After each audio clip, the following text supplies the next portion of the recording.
Jesús Maeso de la Torre, bienvenido a los diálogos de literatura andaluza en red. Encantado de estar con vosotros, como siempre. No le gusta el apelativo de novelista histórico y se cataloga como novelista a secas. ¿Por qué?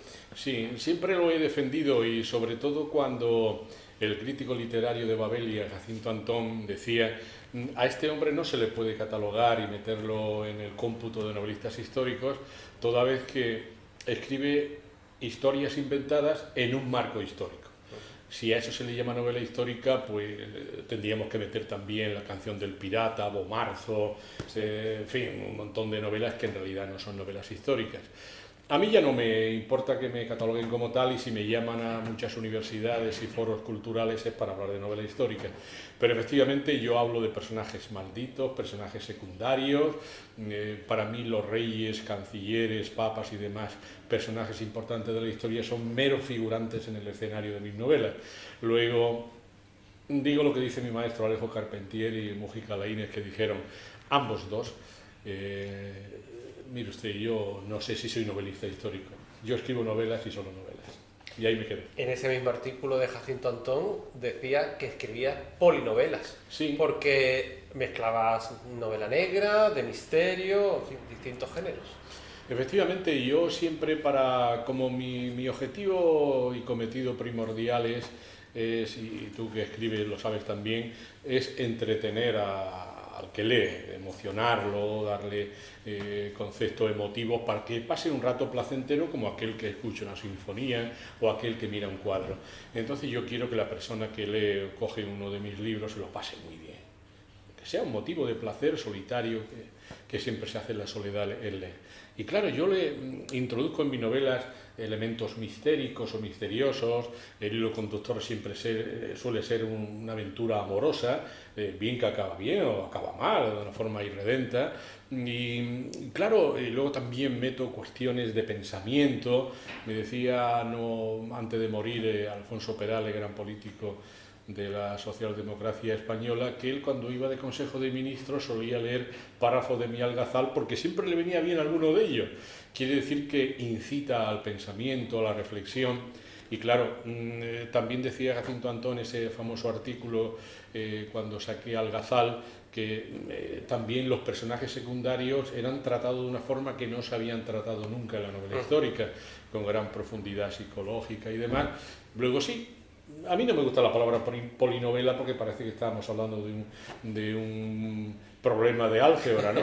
Pero digamos que escribo novelas, simplemente.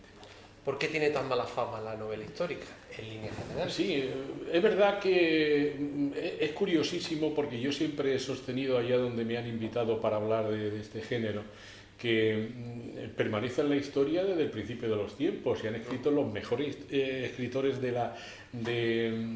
los anales de la historia, han escrito novela histórica. ¿Qué es la Ilíada y la Odisea? Si no es eso, ¿no? En la Edad Media han escrito, pues casi todo han escrito lo que podíamos llamar novela histórica. Pero es desde Walter Scott, ¿no? Cuando Sí, se considera exactamente, el ahí término. quería llegar. Cuando Walter Scott empieza a escribir leyendas que le había contado su chacha de cuna cuando era muy pequeño, y entonces el hombre empieza a escribir esa novela histórica romántica, tan anárquica, tan especial, y siempre escribía con el seudónimo de El Mago del Norte, hasta que el rey Jorge III comienza a leer sus novelas y se interesa por saber quién es ese mago. el Mago del Norte. Y luego resulta que el Mago del Norte era Walter Scott, un leguleyo de Edimburgo. Y desde entonces se hace tan famoso que es superventas en Australia, en Estados Unidos, y da el golpe de salida. Y luego hay un segundo periodo de, como decía Manuel Alvar, el presidente de la Academia, de renacimiento literario, que es después del Nombre de la Rosa. Ahí se da otro aldabonazo enorme. La novela ya adquiere tintes de verdadera calidad. La romántica no tenía mucha calidad histórica, esta ya empieza a tener calidad. Y la escuela de anales, en que no se hace caso al documento y se hace caso a la imaginación, y comienza una novela nueva. Y en palabras de Gilbert Haif, el grupo de escritores o novelistas históricos de este país es el más importante que hay en Europa, y lo dijo él en la Semana de Novela Negra de Gijón. Tixi Gisbert-Haes, pues aceptémoslo. ¿Quién soy yo para decir lo contrario? ¿Quién soy yo? El pasado es más glamuroso que el presente y proporciona claves para resolver el futuro.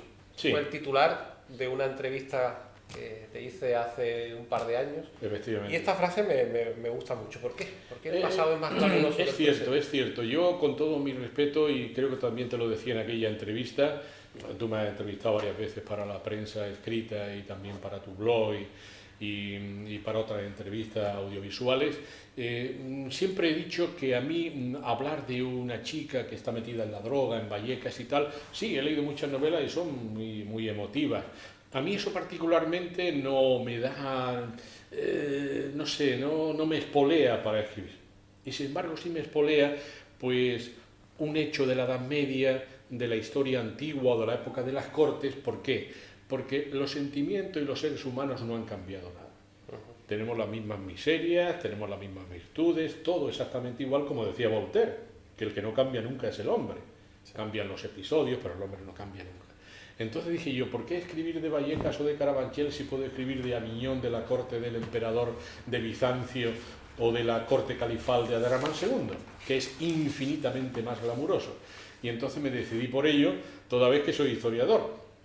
Aunque yo lo que priva en mi novela, y tú la conoces muy bien y profundamente, es que incitan a la reflexión. Y son muy agradables de leer. Muy agradable de leer, y la gente se transporta a otro mundo paralelo, el mundo paralelo antiguo, y dice, oye, pues no hemos cambiado casi nada, o sí hemos cambiado, y luego tiene el incentivo de que ese escenario que yo le presento, pues visualmente le proporciona gran placer.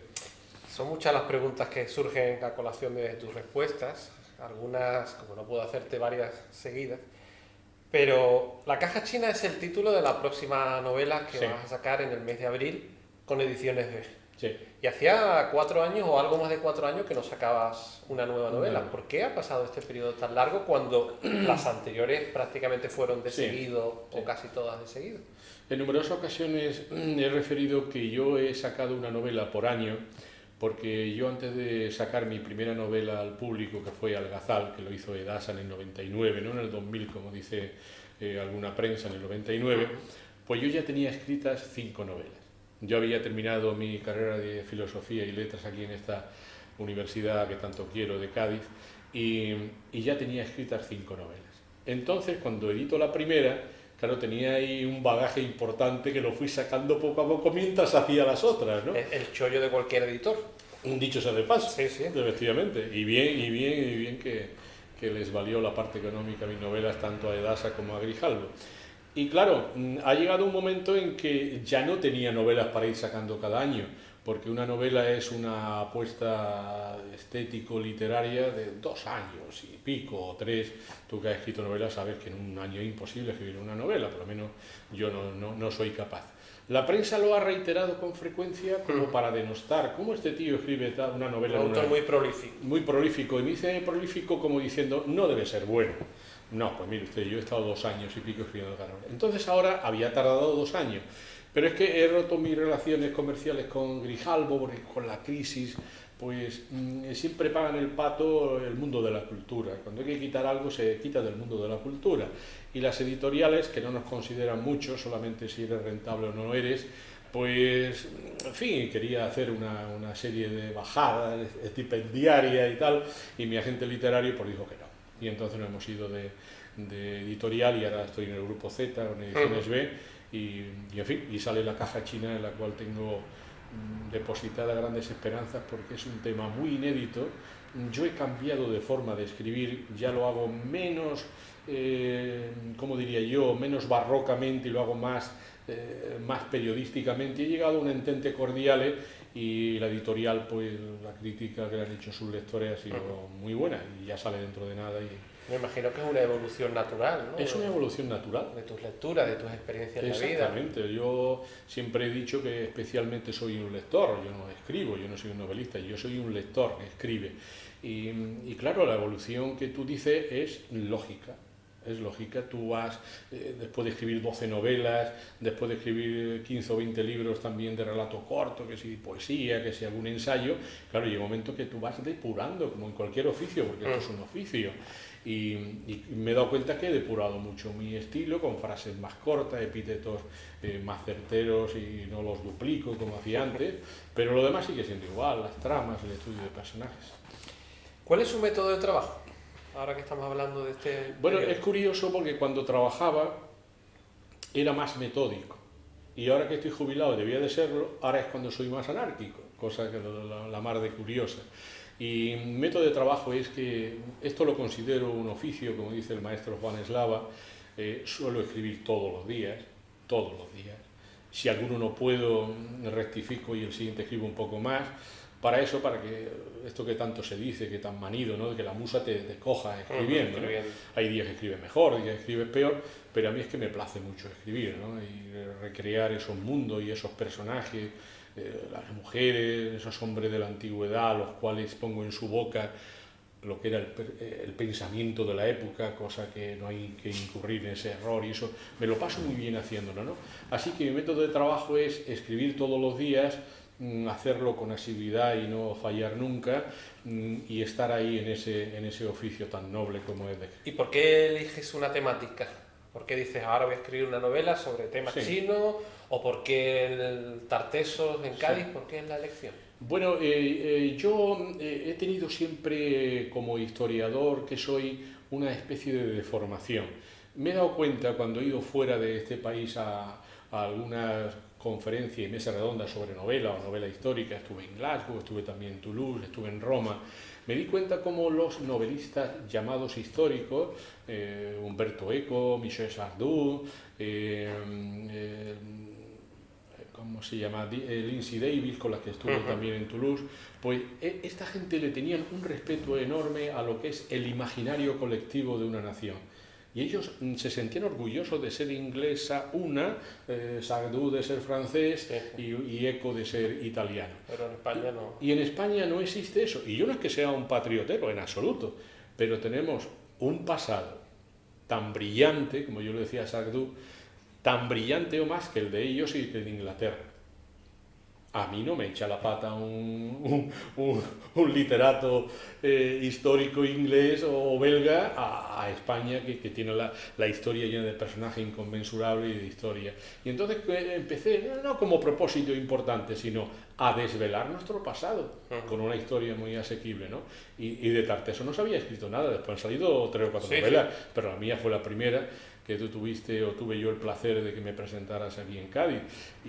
Y hoy día es de lectura obligatoria en varias universidades. La de las Cortes, sé que en esta universidad alguna profesora de literatura la ha cogido como lectura obligatoria, 2 profesoras. Algazar es de lectura obligatoria en la Universidad de Los Ángeles para comprender cómo era el Al-Ándalus español, o sea que, en fin, que... Se tiene que proporcionar mucha alegría y satisfacción, ¿no? Claro, la frase hecha. Margarita Torres dice, tienes que venir a la Universidad de León, donde doy clases, porque todos mis alumnos han leído La cúpula del mundo para saber cómo era el mundo de Alfonso X el Sabio. Eso te da una... Digo, pues mira, mi propósito se está cumpliendo, ¿no? El erotismo está muy presente también en toda tu obra. Sí. ¿Por qué? Como está el misterio, porque fundamentalmente el ser humano es un bicho que el erotismo es una parte muy importante de su vida, ¿no? Vital.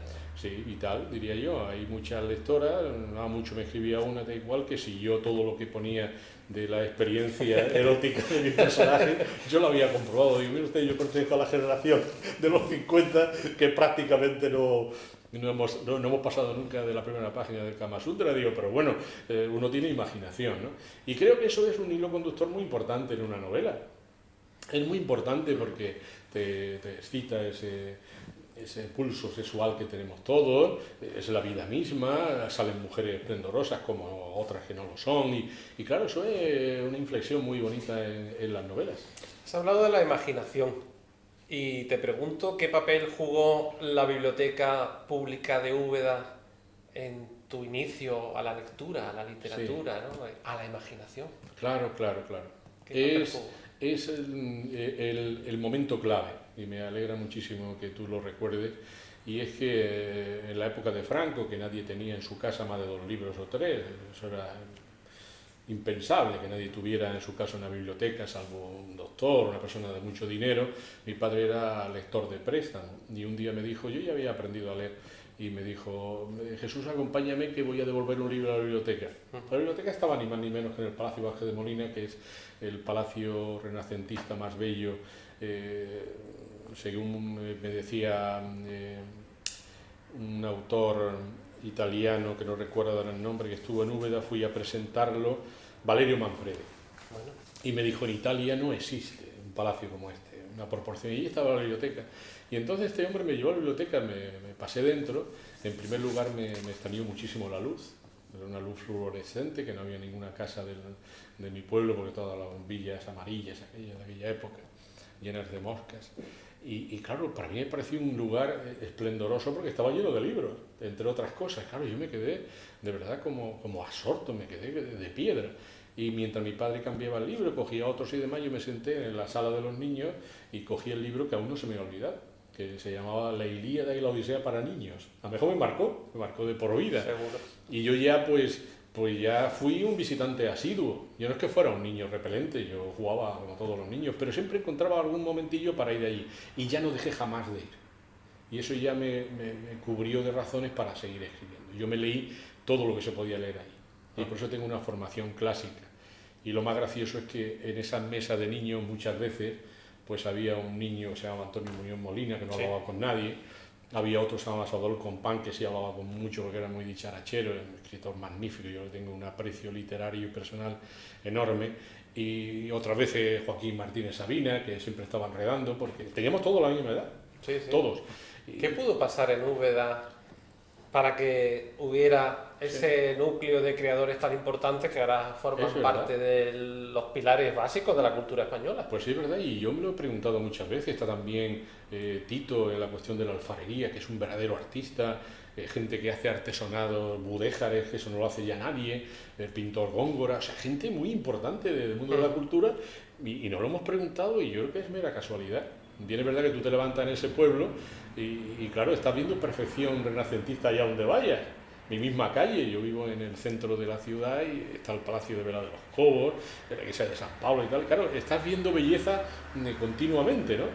Y quizás eso te incite, pero lo dudo, porque otras veces también existían los monumentos y no salió nadie, ¿no? Pero Úbeda es una ciudad culturalmente hablando muy, muy adelantada, lo es. Y después de Úbeda llevas ya viviendo en Cádiz algo más de 44 años, si no me equivoco, no llega a 45 aún. Sí. ¿De dónde te sientes más? O es una pregunta tal vez tonta y te consideras de los dos lugares, ¿no? Pero ¿qué te ha aportado después Cádiz al llegar viviendo 44 años? Yo he vivido en 3 ciudades para mí esenciales. Úbeda, que es donde pasé mi infancia y mi juventud, parte de ella, Sevilla, donde hice el bachiller, esa frase que tú y yo hemos referido algunas veces, que decía Max Saul, que uno no es ni donde nace, ni donde muere, ni donde trabaja, es donde ha hecho el bachiller, que he visto muchísima gracia esa frase. Y es verdad, porque cuando haces el bachiller, que es entre 10 y 16 años, en mi época, ahora con otros planes, yo no sé cómo va la cosa, entonces aparece el amor primero, ¿no? La belleza, te abres al mundo, y es verdad. Y yo, Sevilla es una ciudad que me atrae. Y luego Cádiz es una ciudad donde vivo por elección. Yo me podía haber ido a vivir a otro sitio. Como profesor que soy, pues podía haber pedido una plaza en Almería, en Linares o en Los Pedroches. Sin embargo, elegí Cádiz porque el primer día que vine me atrapó esta ciudad. Y ya llevo 45 años, cumplen ahora, de vivir aquí en Cádiz, y yo me siento casi más gaditano que otra cosa.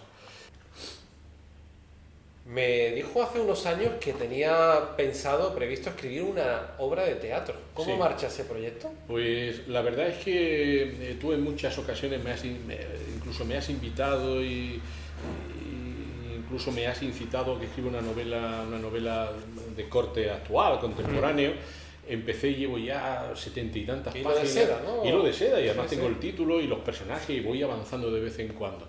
La obra de teatro, que en realidad me la encargó un grupo de teatro amateur de Úbeda, también la tengo ya empezada. Era sobre Fernando VII y las libertades y demás, y también llevo ya un acto escrito. Pero claro, es que durante ese tiempo no he parado de salir porque los que escribimos, los novelistas y eso nos invitan a muchos lugares, nunca tienes sosiego para esto, ahora viene las ferias del libro, no paras hasta mitad de junio y después he tenido un nieto, no he encontrado sosiego para concluir estos dos trabajos.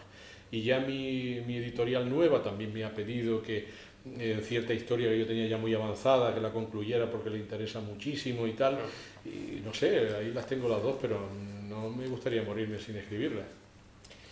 Su primer libro fue un poemario, Pisadas Sí, de sueño, de sueño. escrito con 27 años. Sí. ¿La poesía la has abandonado desde entonces o tus novelas tienen muchos tintes también poéticos? Sí, por eso, porque yo creo que el principio de toda escritura es la poesía, o por lo menos que sea una persona proclive al lenguaje bello y estético, y efectivamente escribí ese libro, me lo publicaron allí en Úbeda, los jesuitas precisamente, hicieron una tirada bastante corta. Yo tengo solamente un libro y la realidad no es que fuera mal poeta, según me decían. La prueba está en que este libro lo publicaron porque ganó el premio Quijote de aquel año de poesía. Pero yo la poesía me daba cuenta que precisaba otro tipo de comunicación que fuera más complejo, como es la novela. Y por eso me pasé a la novela. Y luego escribí muchos poemas más. Pero ¿qué problema tuve? Cuando yo tendría unos 25, hasta que tuve 30 años, estuve de profesor en Algar, en la Sierra de Cádiz. Que tienes una calle Sí, a tu nombre. a mi nombre, lo cual siempre se lo he agradecido a los ciudadanos de Algar porque de verdad es un acto de generosidad muy grande y para mí es un honor tener allí esa calle. Y lo que te decía, y cuando hice la mudanza iba en una cartera, pues no sé, 200 o 300 poemas, y me desapareció aquella cartera. No sé si fue en el tránsito, en la mudanza se pierde. en la mudanza siempre se pierde algo, ¿verdad?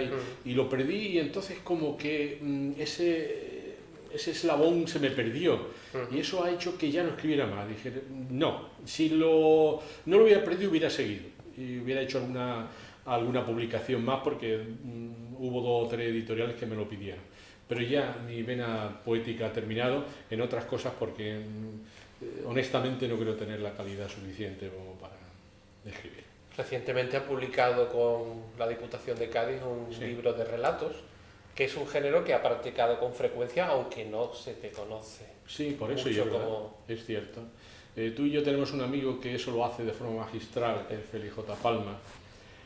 Todo el mundo debe saber que este hombre y yo fuimos los que incitamos al amigo Félix J. a escribir novela, que no se atrevía.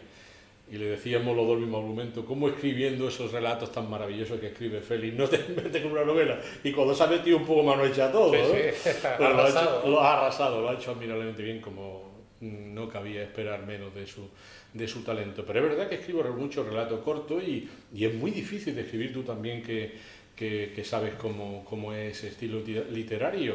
Es difícil escribir un relato corto, muy difícil porque tienes que condensar en muy pocas páginas toda una historia.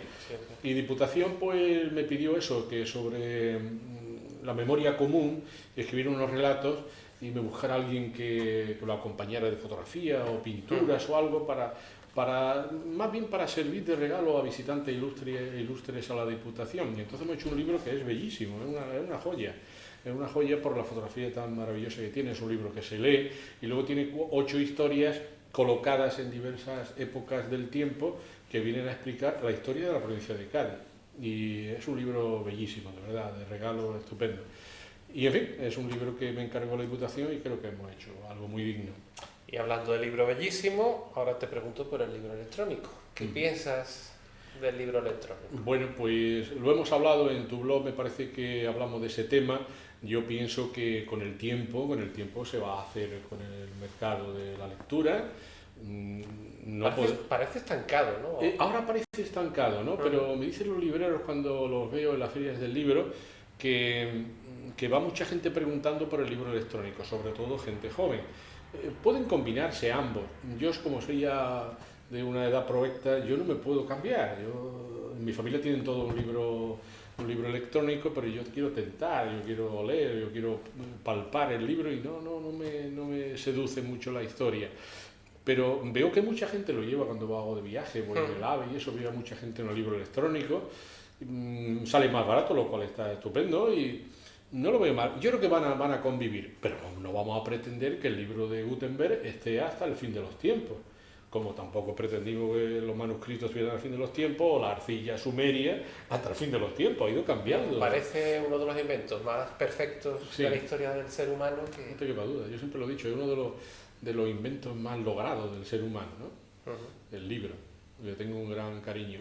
Yo, por ejemplo, hace 3 años, cuando se reunieron todos los libreros de este país en Ceuta para su congreso bianual, mi discurso fue el fin de la era Gutenberg.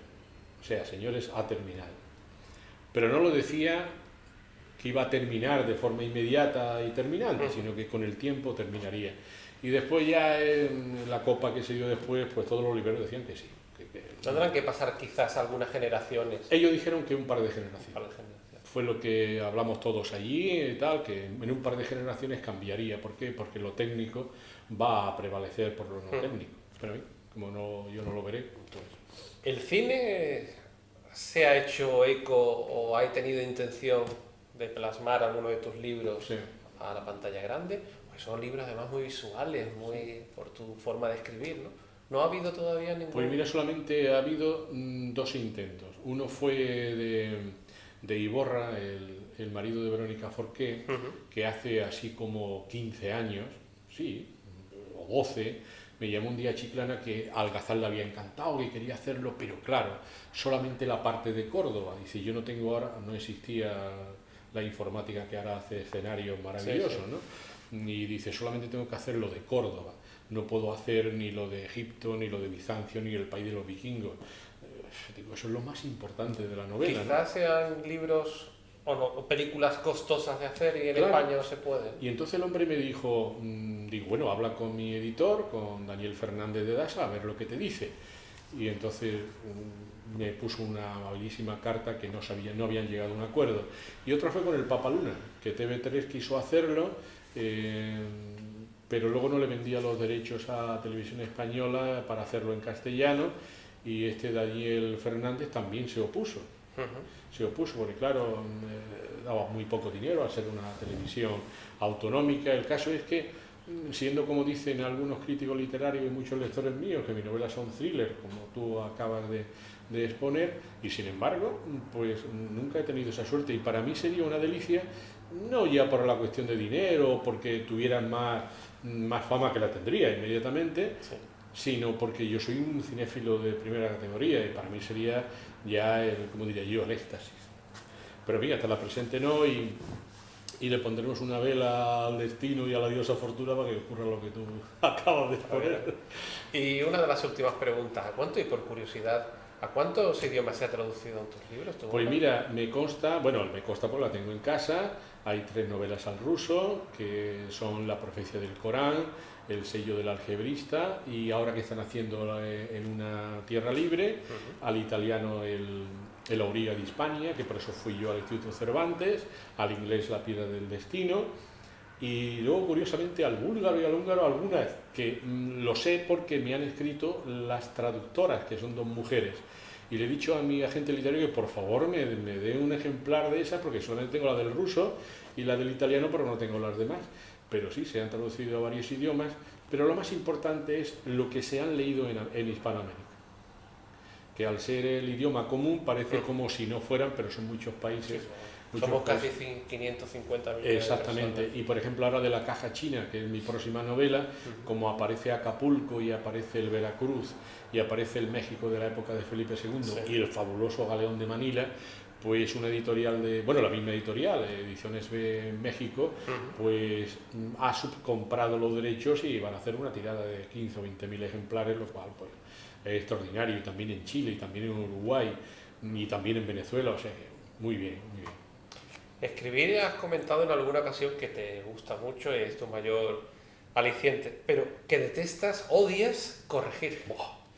Tremendo. En una ocasión te di una de mis novelas para que tú me la corrigieras y me la vieras, y eso por el odio eterno que le tengo a corregir. No sé por qué. Y es que yo soy una persona muy perfeccionista, y ya cuando voy haciendo los capítulos los corrijo intensamente. Luego hay que hacer una corrección general y hago un par de ellas, pero señores míos, ya una cuarta o quinta ya es que lo aborrezco.